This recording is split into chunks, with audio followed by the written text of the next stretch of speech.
언제 한 번은 정신과 선생님한테 제가 상담을 했어요. 선생님, 제가 번아웃이 온 것 같다. 진료하면서 어떻게 해야 되냐.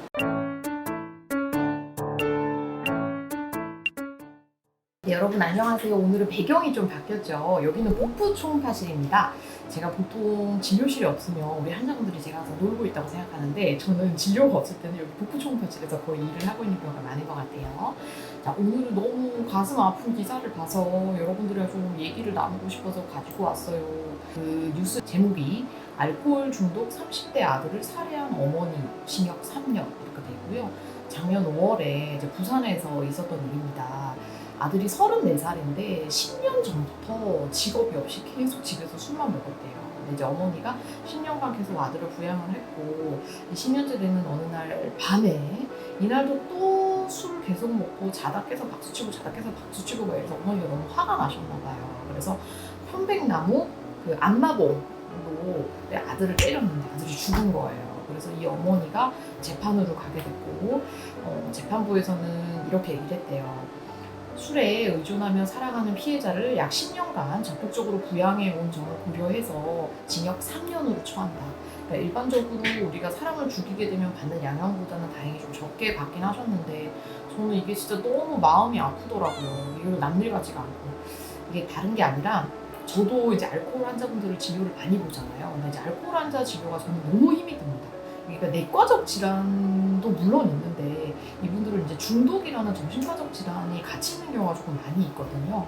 근데 술을 못 끊게 되면은 이제 오실 때마다 계속 환자는 안 좋아지고, 저는 이제 의사로서 나는 이 환자에게 뭘 해주고 있는가, 점점 자긍심도 떨어지고 환자 보기도 싫어지고 환자도 믿고, 막 너무 당연하게 막 난 술 먹을 거니까 너는 나를 고쳐봐, 막 이런 환자분들도 되게 많으셔요.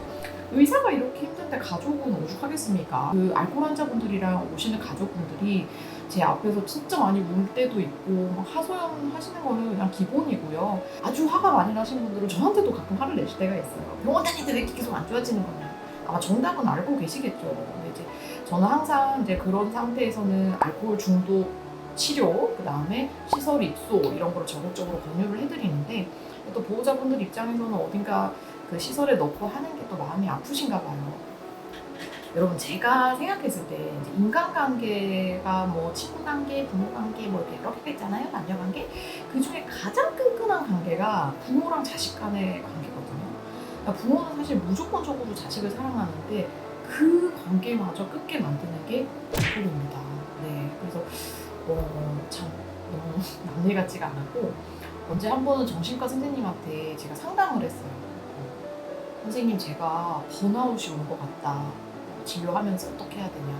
참고로 여러분, 그 번아웃이라는 말의 어원은 실제 알코올 중독 시설을 관리하던 의료인들이 너무 힘들어서 점점 낮아빠지는 거를 번아웃이라고 부르기 시작했다고 해요. 그러니까 뭐 직장 다니면서 힘들다, 이제 물론 그런 의미로도 요새는 쓰입니다만, 순수한 의미로는 알코올 환자들을 진료하고 도와주던 그 주변인들이 나가 떨어지는 거를 번아웃이라고 하고, 그러니까 저는 그 언어 그대로의 번아웃이 온 거죠.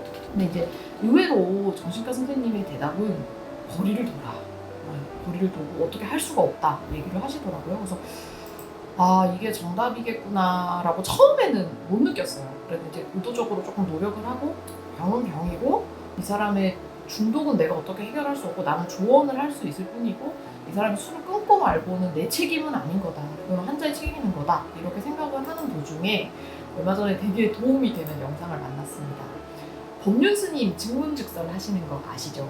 그 중에 한 영상이 사랑하는 동생이 알코올 중독인 것 같습니다 라는 영상이 있는 거예요.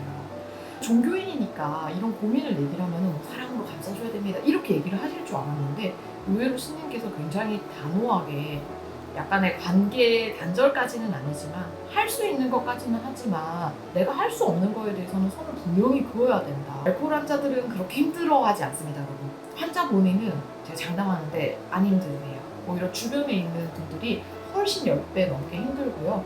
그래서 알코올 환자의 보호자분들이 해야 될 첫 번째는 감정 분리입니다. 저도 마찬가지인 것 같고요.